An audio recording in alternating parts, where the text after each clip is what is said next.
Welcome to today's episode of The Breach Room, where we sit down with some of the sharpest minds in the cybersecurity industry.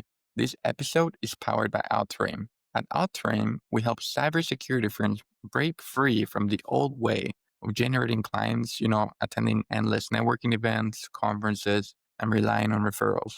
Because that is not an actual growth strategy. Sometimes it's more like wishful thinking, relying on luck. And so, with our battle tested, data driven client acquisition approach, you can go from chasing clients to having in front of you your ideal ICP or ideal client profile. So if you're in cybersecurity and you're looking to grow your business and see results within the first week, DM me the word growth for a pre-consultation. And now, without further ado, we have a very special guest, John Chrisley, which is VP of Commercial Sales at OneZero Solutions. So John, why don't you go ahead and take the floor, introduce yourself, and tell us a little bit more about who you are and what you do. Sure. Well, I'm very happy to be here. Thank you for having me. So Always happy you're here excited to too. speak with you and speak to your listeners. So, yeah, I'm John Chrisley. I'm with OneZero Solutions, and I'm the VP of Commercial Services for the company. And we are a company that's focused on trying to solve the cybersecurity and compliance issues for highly regulated industry companies. Companies that are in healthcare and defense industrial base, maritime, companies that are going through mergers and acquisitions, companies that need that expert level cybersecurity and compliance help, and that's who we're here to serve. Yeah, I absolutely love that you guys are so specialized because that just tells me that you take it to the next level, making sure that every client that you serve is protected to the best of your ability.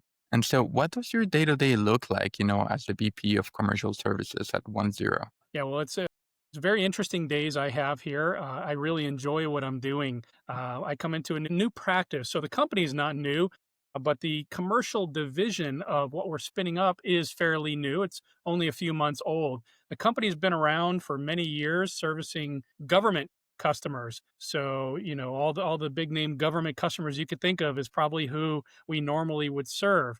But this is different. In January of this year, we spun up this commercial division to go after sort of the non federal customers, those customers that are commercial customers, healthcare and so forth, legal, finance, these kind of companies. They Hmm. need they need the same kind of service that government customers need. They need expert level, they need high security, but sometimes they don't know it. Sometimes they don't think they can afford it. So my day, and I've been on board for a little over a month now. I think a month and a half in this new role, and I'm doing a bunch of things. So I'm doing business development and sales, marketing, and also the delivery of the services. We've been very fortunate to within a month and a half, already have some customers and some partners that are bringing us their customers. This is one of the areas I really focus on is the channel. I really believe in trying to help other companies, whether they be MSPs or VARs or individual consultants, because they have the customer relationships but they may not do the services that we do.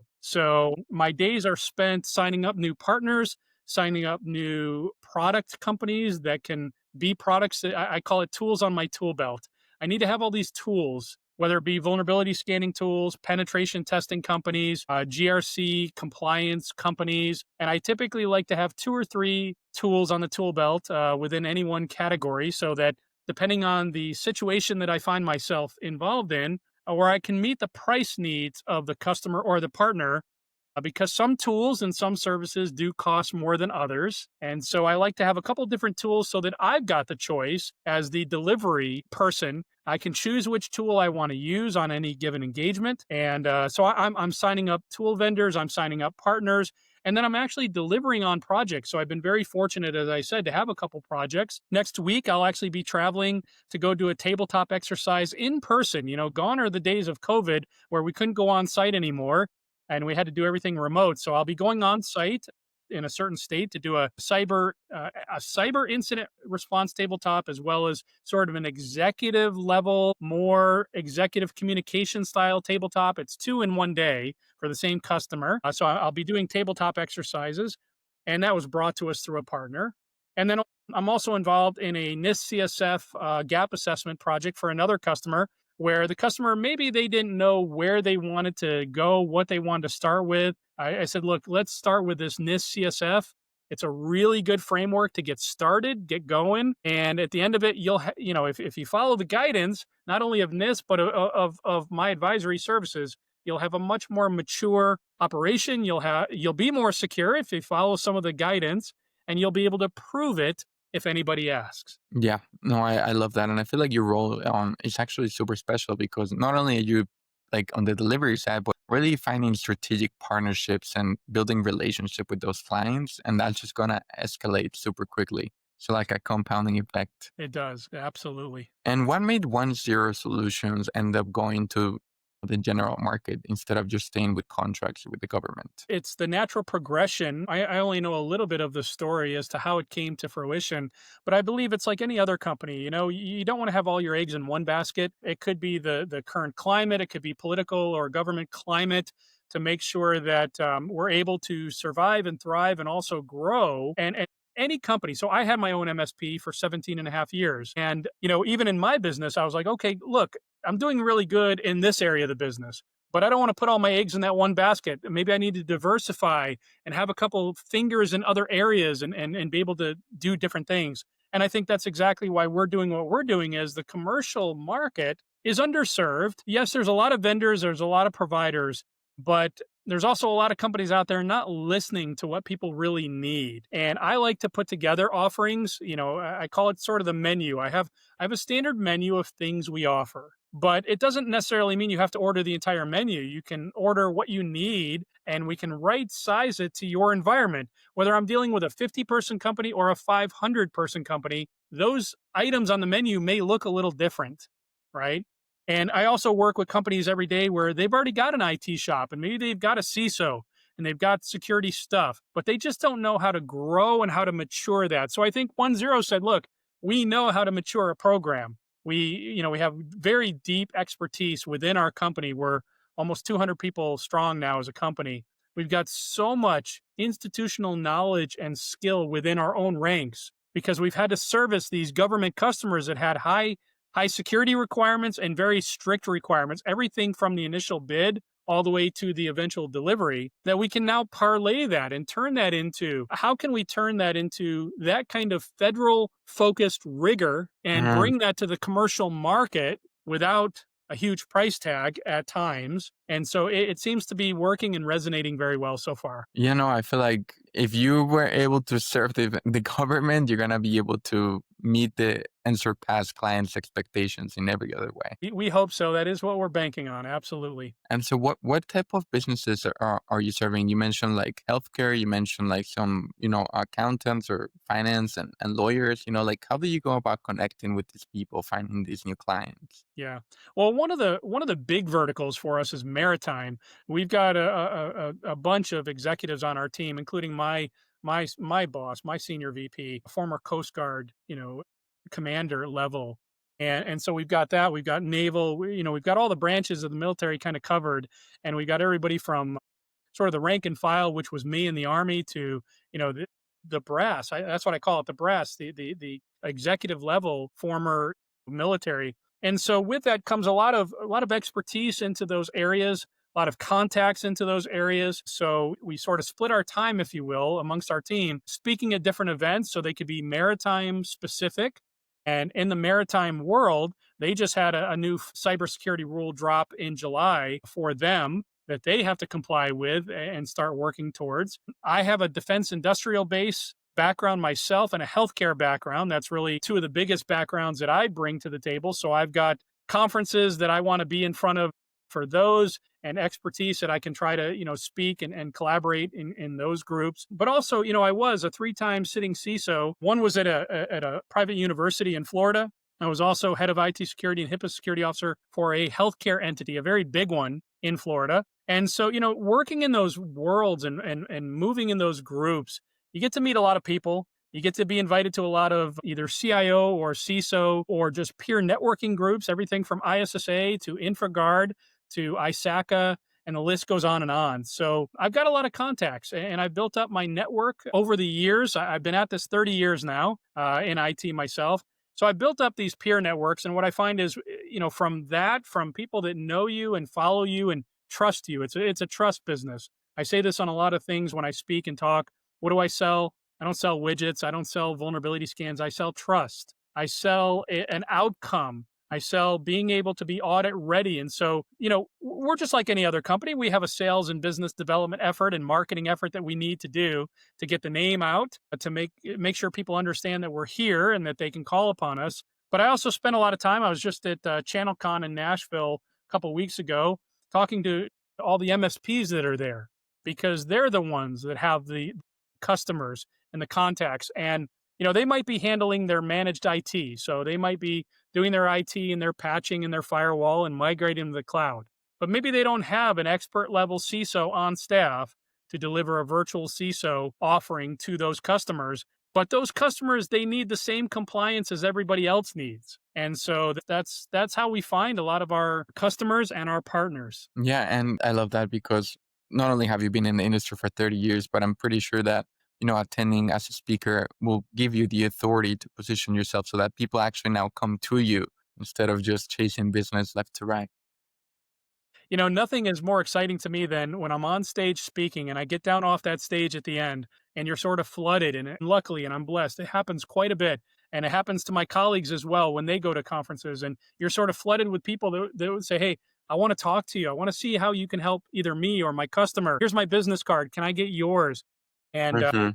it's a great feeling to be that authority. We take it very seriously. It's a very serious responsibility to be that quote unquote thought leader. I do that with the air quotes. There you go. It's a very high responsibility that I take seriously. You cannot be out there selling FUD. You cannot be out there just selling based on, oh, the hackers are going to get you, the ransomware is going to get you. We already know all that. How about brass tacks? How about talking about ways to get in front of that, ways to get in front of all the cybersecurity threats? Because it is possible in today's day and age. You don't have to be as vulnerable as you once were. How about maybe getting ahead of your auditors and being ready and being so audit ready that you're like, bring it on, bring those auditors in. Let's go. I've got a really good running program that I'm proud of. Let's go. Let's get my company SOC 2 or ISO 27001 certified.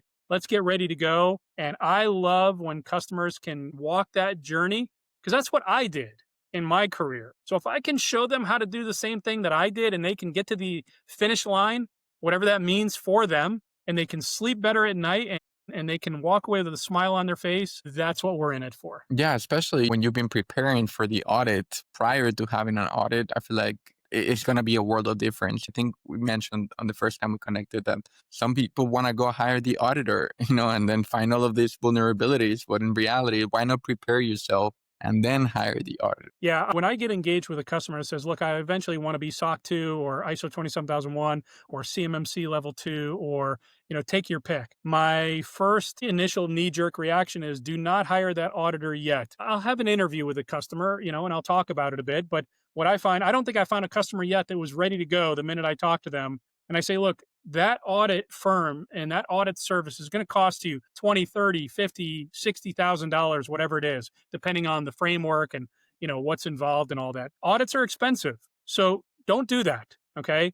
And what I say is, you're not ready, right? I'm not telling you something you don't know. I want to be friends at the end of the day. You already know you're not ready for that audit, right? And they shake their head and they're like, yes, we know. That's why we're talking to you. Can you get us ready? Okay, good. Now we're on a level playing field. There's no feelings to be hurt. I'll come along. You can treat me like an auditor. I happen to be an ISO 27001 lead auditor. I'm also a CMMC CCP, which is not an auditor, but it's a professional. And I've been audited by the best of them out there. And I've gone through this in my career. So I think I have a good idea of what the auditors are looking for and how they're going to audit. So let me share that with you so that you can get ready. And that way, if I find a deficiency, and there's always deficiencies, For I sure. find policies and governance things that are not in place. I find technology's not in place, or you think it's in place, but it's been sitting on the shelf and it's not really in place. Let me find that and work with you on a plan to get it fixed so that you're not surprised when an auditor finds it and you fail an audit. Yeah, I mean, you've been through those a million times. I'm sure that you can just walk them through the roads, make their lives a lot easier so they can sleep at night. That's exactly right. And what are some of the industry trends that you're currently seeing in the IT space? Well, we've gone this long without mentioning it, so I have to do it now. It's AI. Mhm. AI is the big topic. Everybody is involved in some way, shape, or form with AI. I'm Absolutely. being brought in now to do the deep dive due diligence on the AI platforms Great. that companies want to use. There's one specifically I just did very recently, not too long ago, for a law firm that wanted to bring it in a private model, private LLM model, where it would be hosted by the vendor, but it would Yeah. be just for them because they're putting attorney-client privilege information in it, and they Right. don't want it to be used to train other people or other models, but they want to be able to ingest what AI is out there for. So while they thought that this was the right tool, and it turns out it was, they Okay. wanted to have a very deep dive diligence. So I did this under what's called third party risk management, right? You're vetting your vendors. This was a proposed vendor they wanted to use in product. And I've got sort of a proprietary method that I utilize. It's not super squirrel secret, but it is proprietary. And I'm a former private investigator as well and a forensic specialist. So I've got sort of a very, very deep dive process that I go through. So if a vendor has a SOC 2, that's great. I'll use that. If they got policies and procedures, I'll use that. But then I use a lot of special techniques and ways to find out, is this really as good as it says it is on paper? Now, I there's love no guarantee, right? There's no guarantee that using something, you're never going to experience a breach. But I find that customers that go through this with me, it doesn't matter whether you're looking to use a new CRM or a new ticketing system or a new AI, have somebody like OneZero do that deep dive due diligence into it. It's not a very expensive exercise to do at all. It takes a couple of weeks on average. And at the end of it, I can not only tell you whether that tool is as good as you think it was when you started looking at it, but I can also tell you make sure you don't miss some of these things. I'm going to use an example here real quick. I go back several years ago. We heard about AWS S3 buckets being exposed and leaking. Everybody wants to blame AWS. It's not exactly AWS's fault. They provide the security mechanisms for you to set it up securely. Otherwise, all of it would be wide open, right? But if you don't do it or you don't have somebody set it up the right way, that's where those buckets were probably left exposed. Mm, And so the same rules apply when it's an AI. AI tools nowadays, they have MFA, they have encryption if you use them. And so when I come out of doing my due diligence, it's not only the kind of this executive report that says whether I feel it's a good tool to use or not, or it's a secure tool, or the company's certifications are proper, but also here's some things to watch for. Here's an implementation a plan and a roadmap that I think you really need to pay attention to make sure it's done right. Because again, there's no guarantees in life, but you can at least set yourself up for success. Genuinely agree with everything you said. And I want to know why it was important for your client to have a private LLM. I mean, of course, like leverage AI, but why was it so important to like be able to do it that way? Well, number one, it's an attorney firm, so they deal with attorney-client privileged information, and it's very, very sensitive. As sensitive and secret, no matter what anybody thinks. It has to be protected at all costs.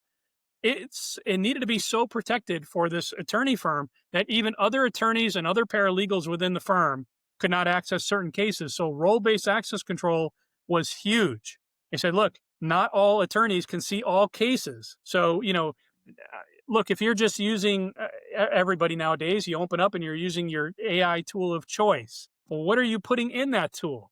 And who else can access it? So this firm, and I really take my hat off to them. They were very proactive in this. They said, look, if we're going to venture down the road of using AI, we want to pick the best, the most secure. We want to make sure that we've got the not the guarantees, but the assurances that if we do it right, it's going to remain secure, even from our own people. And I was like, wow, hats off to you. I gave them a lot of kudos for doing this because there's too many companies that are like, hey, I'm just going to open up my favorite AI, pick whichever one you like, or I'm going to pay $20 a month for my own personal subscription. My company will never know. Right? And I'm going to put company data into it. Well, that is super dangerous. That's where the accidents happen. We're going to see again, and it's already happening. I mean, there's already plenty of notices out there. But I mentioned the AWS S3 bucket as an example from a long time ago. Well, now it's AI, where AI is leaking sensitive data. Well, wait a minute. How did it get in there in the first place? Where were the guardrails? Where's the policies in the company? I work with companies where the first thing they ask me to do is stand up an AI usage policy. It's like an acceptable use policy. Let's get an AI policy. I call it planting your flag. As a company, you need to plant your flag and state your intent. Will everybody abide by it? Maybe, maybe not. But as a company, you at least have got to plant your flag and state what the policy should be around AI usage within your company. What can go in it? What can go out of it?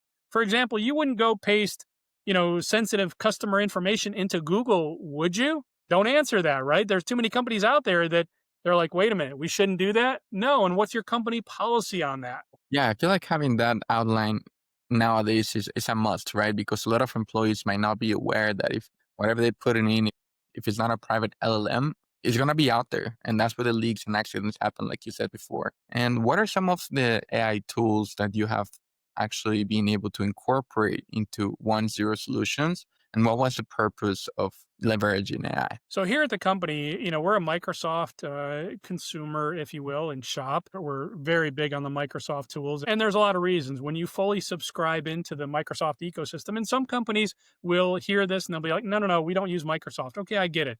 Take your tools of choice. It doesn't matter. We happen to be a Microsoft partner and customer. We are sort of all in on the tools and the capabilities. And when you go all in, and I mean all in, so it's not just antivirus on your endpoint, but it's protection, Defender for cloud, Defender for identity, Purview for DLP. When you put all these pieces together, you're able to protect. And so for us at the company, it's Copilot. Again, it's I call it the private, managed Copilot. It's within our company. So I can't just run off to my home computer and bring up Copilot for free and put company data into it. That's not how that's supposed to be used. We try to keep everything within the company. We are using AI extensively to assist with a lot of different things because why wouldn't we? You're either using it extensively nowadays to help yourself and your company, or you're falling way behind by the hour. So Exactly. but I would say that in addition to that, for research and non-company data specific things, we're using a lot of the other AI tools to enhance. Sometimes we use them to double check each other and check different answers. There's lots of ways to use these tools, and I think as a company, we're using the tools for all the right reasons to try to better ourselves, better our offerings, better our communications, and better our knowledge in general. What are some of the metrics that you feel like AI has been able to help OneZero Solutions the most? Cutting time in different perspectives, like what have you seen the most value come out of that? I said this recently to a colleague, so let me see if I can recite it again and see if it hits with the same effect. I said, AI is really making me become a better human being and a better VP and virtual CISO, a better operator at my craft and my skill. It's not that I'm not certified out the wazoo, I've got tons of certifications. But, when you sit down and you say, okay, today I need to do this task, you can either muddle through it manually, or you can open up your favorite AI tool of choice or whatever one your company's using and see if it can help you with that task. Maybe it's rewriting an email to sound a little more professional or better, or maybe it remembers to suggest that you include things that you otherwise would have forgotten. That's what I love about AI. It does that. It's like, hey, here's another way to say that. And I'm like, wow, that's interesting. I didn't think of that. So it's helping me be a better operator, better human. Obviously, in the security world and the compliance world, there's huge applications for AI to assist. Everything from automatic scanning of evidence to make sure that it's as good and clean as it should be, helping with writing policies. A lot of the GRC tools that are out on the market have now built AI into them to where it's helping a customer who's going through and says, okay, I understand what you're asking for, and this is what I have. I've got this policy. Does it meet the need or not? Well, you could have a human being look at that and try to struggle through and use their embedded knowledge, if you will, or you can turn to AI and say, what do you think? And Hmm. as long as you've got permission to share that document, because that is somebody's confidential information, AI is very good at adding on and helping to enhance. I don't see it necessarily replacing a lot of humans yet. Yeah, there's some use cases here and there. The big Yeah, thing now that I'm hearing about is replacing a level one SOC analyst. I'm like, maybe, I get it. Uh, a lot of entry-level positions, I feel like they're not going to be replaced. People would just have to be more skilled at what they do and leverage the technology, like you said, to make you a better human, to make you better performer overall. Exactly. Definitely in the cybersecurity world for SOC operations, I built a few SOCs in my career. Having the ability to have AI enhance data that's coming in, like, hey, here's something we're seeing. It's a potential threat. Is it real? What kind of impact does that have? Well, let me go check a whole bunch of other data sources that by hand would be almost next to impossible to do or do in the speed. Now, with these kind of tools, this can be done in minutes or Impossible to seconds. do all manually. I mean, you would need a whole, like 40-hour work week or even longer to, and Right. it's so amazing how Yeah, complex the information, how quickly it can be analyzed using these tools. exactly. And where do you see your company going in the next 6 months? Like, what are some of the most important metrics that you're currently focused on? I know it's a new role, but it sounds to me like you're really driving relationships. You're really trying to secure new business, and while fulfilling, like, where would you like to see the company in 2026? Yeah, we've got our goals. We do know where we'd like to head. There's revenue goals, obviously, right? And so that means a lot more connections and customers and leads. That's a normal sales goal that most companies that are in sales have, What does and that we're look there as well. like personally? What does that actually look like? Are you trying to double? Nowadays, cybersecurity is one of the most on-demand services because of the technology. Like, where are you at now, and where do you want to be by next Yeah, year? I think, without giving out revenue numbers at the moment, because I don't think I'm at liberty to do so, I'd say I think we definitely have a goal of trying to double Double, our right? revenues, with this new commercial practice. And I think we can do it. I Part of the reason is we're not your run of the mill MSP or IT consulting company. We are a premier consulting and advisory company. That doesn't mean, when I say the word premier, that doesn't mean it's expensive.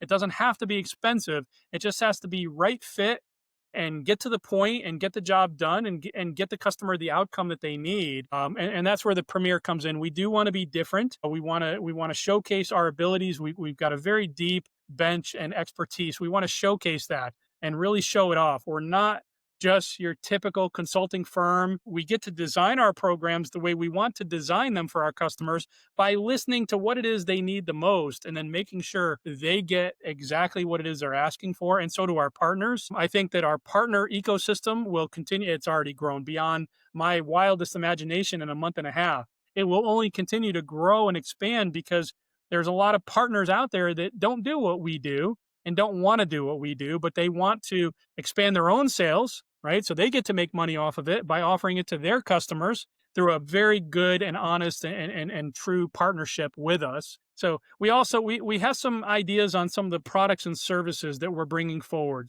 While we rely on a lot of commercial services and products to do things like vulnerability scanning or GRC assessments, audit readiness, there are a lot of very interesting things we're putting together as far as kind of show back to the customer that will be very proprietary and very, very interesting and very cool. I don't think anybody else is doing it. It'll set us apart.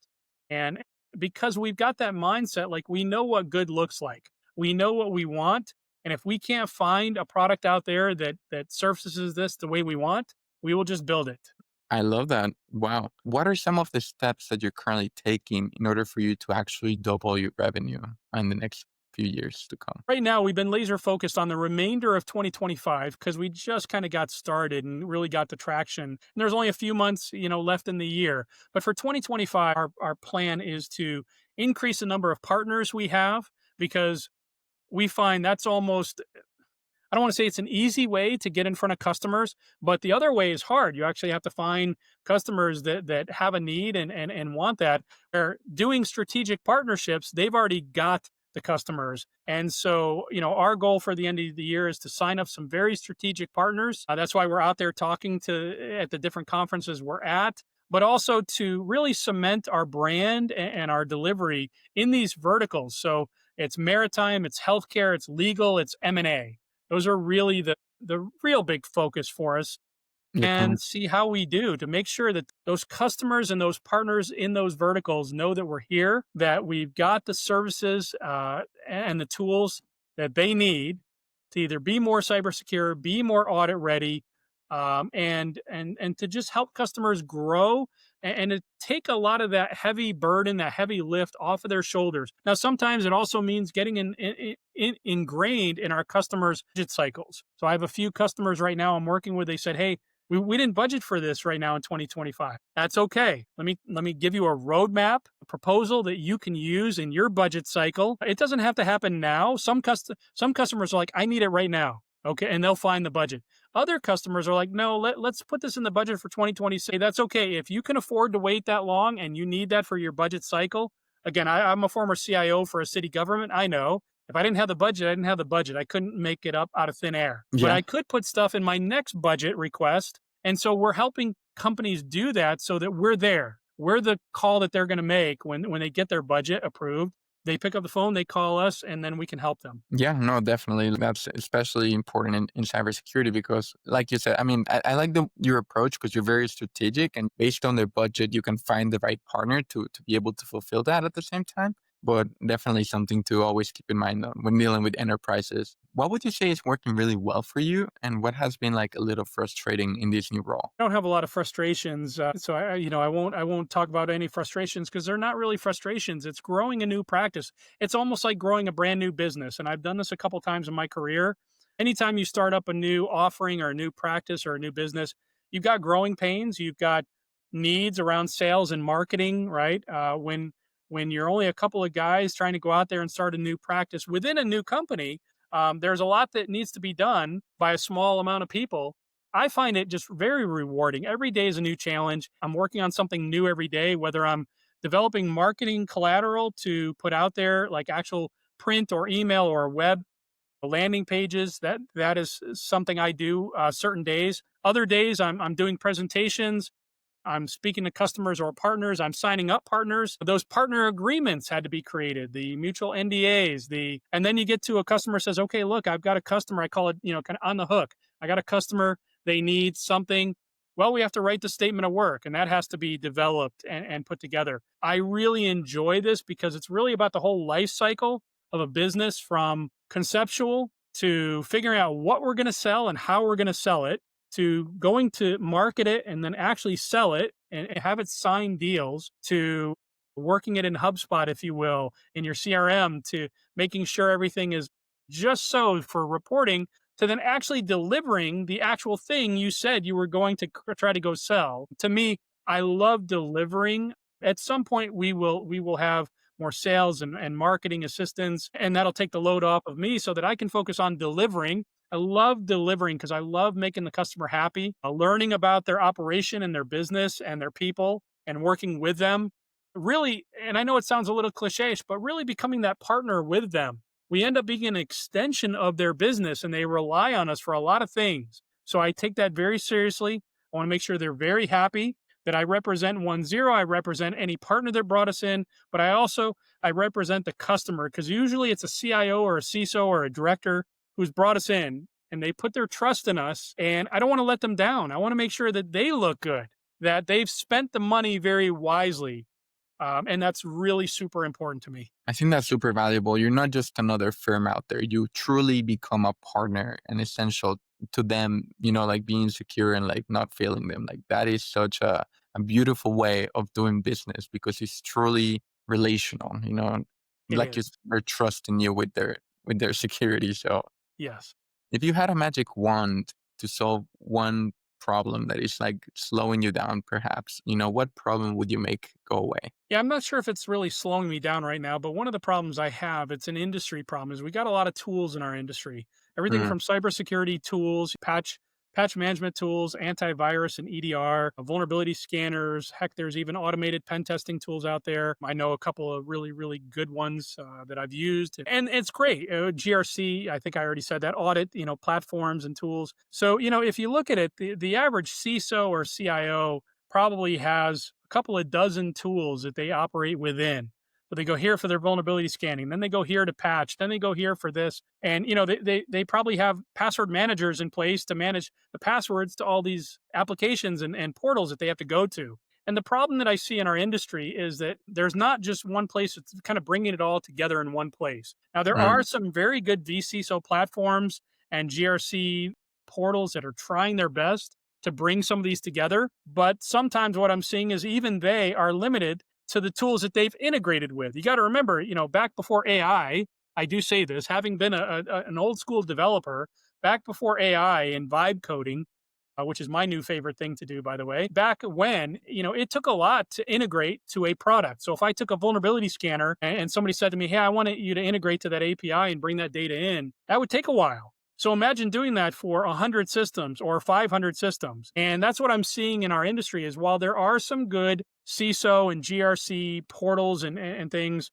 it's just not where it needs to be yet, in my humble opinion. So I feel for the CIOs, the CISOs, the IT directors, and their staff. They end up having a lot of different tools that they have to utilize to get the answers they need. And at the end of the day, their executives, their bosses, their boards, they're probably asking questions like this: what's the biggest risk to my organization? Is that coming from a vulnerability scan or a pen test or an audit that was done or a dark web finding? Where's that coming from? And you want to be able to answer that. If you're sitting in that seat as a CIO or a CISO or whatever, you want to be able to answer, look, I know the top threats to our organization. And it's not about just the viruses or the ransomware or the vulnerability scan. It's all of it and then some. So the example I use is you can have a vulnerability scanner that does a scan and produces a 1,000 page report. Yes, we all know them. We've seen them. And they've got good dashboards in themselves. They'll tell you the highest rate.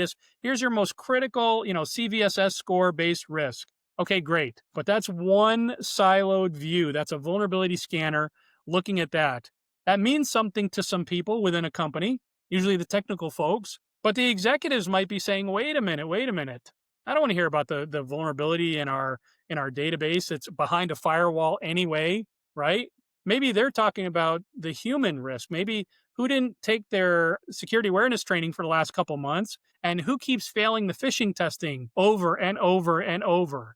Okay. Maybe that's going to get them to where they're real risk. Maybe one of the risks that they need to prioritize. Maybe that person needs some remedial training, or maybe that person needs to have their access rights reviewed because they got access to way too much for the behaviors they're showing. They're just click happy and they don't get it yet. They don't pause before they're clicking on stuff. What's that going to turn into? We all know the answer. That'll eventually turn into a ransomware issue that, somebody let something in and it got in and now you're done. So my point is executives and boards are usually looking for what's my biggest risk? And is it from an audit? Is it from an employee? Is it a technical risk? And I just don't see systems out there nowadays that are pulling all of this together because before AI, it was a monumental task to bring all these systems together. If I said when I was a CISO, take all the systems I use that I'm paying for, and I want one dashboard that shows me all that in one dashboard. It doesn't exist. It Yeah, didn't exist. I'm hoping it does exist very soon. I think that's the way everything is heading, because like having all of these different tools and having to go through all of those different reports doesn't make sense, But like you said, I really hope that in the future you can have it all, even if it's like integrated, right? All of different tools integrated into one dashboard. Like that's genuinely one of the biggest things that I value. I've been able to do it for my own agency, but it would definitely was challenging to do it. Yeah, I And think agencies, people that are in sales and marketing agencies or people that are trying to do lead gen on LinkedIn and other places and dealing with CRMs, they're having an easier time. There's a lot of automation that's available for a lot of that now. Some of it's pre-built and you just have to plug it in. But the thing is, I don't think we have a standard in our industry yet. There has to be an API and it has to be able to do XYZ. You have to be able to get information out. You have to be able to write information in. A lot of products have APIs, don't get me wrong, but somebody has to write to it. I would say that with the advent now of AI tools and where they're headed, this is becoming much easier and I'm seeing it. So I think it's coming. I also think that having that executive style dashboarding with AI built into it. So it's not just that I'm showing you some data. I'm not just dumping data into a dashboard, but how about having AI that's helping supplement what does that mean for me? I call it slicing. Today, I want to slice this way. I want to look at it from this perspective. Maybe I do want to look at technical risks so that I can focus my technical team over the next month or two, on certain changes. Maybe today I want to look at the human side of things. Maybe tomorrow I want to look at the physical risks to my facilities. Maybe tomorrow I want to look, if I'm in maritime or healthcare, I want to look at OT risks. And I just want to look at different ways. So, it has to be very flexible. if it's going to be useful. Yeah, no, but having AI like analyze that data and give you a glimpse of insight on what it actually means for that specific angle, like that really is a multi-million dollar idea. And to finish strong, what is the biggest lesson that you learned in your journey that has helped you become who you are today? That's a loaded question, but I think I have a great answer for it. Again, I've been in IT now for 30 years. This is my 30th year in IT. I've had the pleasure of serving at some pretty high levels in IT and IT security. I've worked with some of the best. I've also seen how not to do it. In my role as CISO, I did CISO role 3 times in my career. I think in almost all three, I was brought in to replace somebody that was either let go or nicely asked to find somewhere else or something else to do because they weren't that culture fit. They weren't a good fit for the organization. And what I found was early on, those people like to say no a lot. Somebody would bring them something, hey, we want to do something. No, too risky, and really what it was, they didn't understand it all. They didn't understand what was being asked. They didn't understand the business use case of why somebody's asking that they want to use it. So I learned very quickly in my career not to be the office of no. I usually would be the answer of, well, let me see if we could figure out how to do this. Okay. Let me partner with you. And it's not an immediate yes. I did have to say no sometimes in my career to certain things, and that wasn't always a popular decision, but it can't be the default answer. People come to you and say, I want to use AI. You can't immediately say no, because look, they're going to go do it whether you say yes or no. Maybe they're going to do it at home on their personal computer or their phone, and you may not even know it. So how about you engage and partner with the business? We hear this all the time. It sounds cliche-ish. Partner with the business to find out why they want to do it, understand the use case, and then figure out a path forward so that you can actually do it with them so that both needs are taken care of. If you're the CISO, you're able to secure it the way that you want to, but at the end of the day, they still get to use it. Now, again, you can't say yes to everything. I've had to learn how to diplomatically say no. And what I would try to do is say, I'm gonna say no to this, but I'm gonna offer you an alternative. Maybe we already have a tool. Like here at OneZero, we already have a lot of tools available to us. So if somebody comes forward and just says, well, I want this other tool, that might be the time where somebody says no to that tool because we already own a tool. We're already paying for a subscription for something. Let me give you access to that and see. And then you tell me, Mr. or Mrs. User, why that tool that we just gave you access to does not meet the need. And I'll listen. I promise I'll listen. But you got to give that a fair shake first. So I think in my career, and it's served me so well in my consulting and advisory roles, I've learned to listen. I know today I'm doing a lot of talking because we're on this session, but in my normal day to day, I do more listening than talking on the average. I listen to people's issues and what they're trying to solve. And I don't listen just to respond.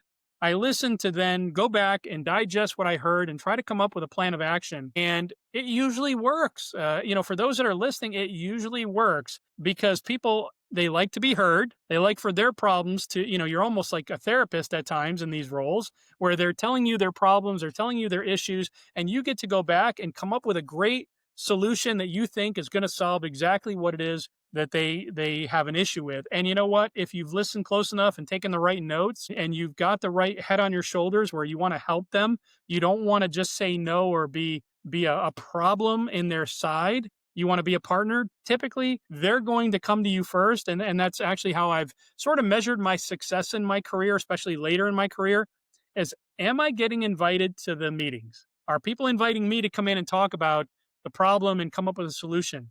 When you're not invited anymore to the meetings, it's probably a good indicator, a good KPI that maybe your approach is not what the organization or that department needs. Mhm. When they like you, when you've partnered with them, they'll call you all the time. Hey, John, I got first person I wanted to call. Really? Calling me first? I'm honored. Let me see how I can help you. And it comes from a place of service and service leadership where you want to help people. You don't want to just be a barrier. You cannot let that title go to your head and say, now I'm going to be the office of no. You're like Cannot one do in that. I feel like a lot of people look at a challenge and they think the challenge itself is the problem. When in reality, in my humble opinion, I feel like it's the mindset, the problem. Like you said, you're not just going to say no, you're going to find an alternative solution. You're absolutely right. I look at it like it is a challenge. When somebody brings a topic, hey, we want to use a new tool or we want to build a new something, or we need to get these vulnerabilities under control. That is a challenge. They brought you a challenge. They've laid that at your feet. Now do the right thing, be a good steward of that for them, and take care of them. Take them. I call it taking them under your wing. You put them on, under your wing, and take care of them and do what you can if that's your role. And that is my role, is to take care of my partners, my customers, their customers. And that's how we build a good company. That's incredible. John, thank you so much for hopping on today. How can people connect with you? How can people find you and even partner up with you? Absolutely. Well, you can obviously find me on LinkedIn. Just search for John Chrisley. You'll find me there. I love when people connect with me on LinkedIn. I do share a lot, both from the company and personally. I love when people will follow along, and with that, they can also go to our website at OneZero LLC. So it's 10 spelled out LLC.com. And my email is john.chrisley at 10LLC.com. And if all that fails and you're having trouble figuring out how to reach me or how to contact me, use my Gmail. It's much easier. It's jchrisley. And I tell people how to spell this: J Christ Ly, jchrisley at gmail.com. Probably the easiest way to get in touch with me, and tell me you want to talk, or you heard about me and you want to see if there's a solution that I can come up with for you. And we love helping people. Thank you so much and for hopping on. I cannot wait to see the things that you'll accomplish in the next couple of months. Thanks for having me, and it's been a pleasure.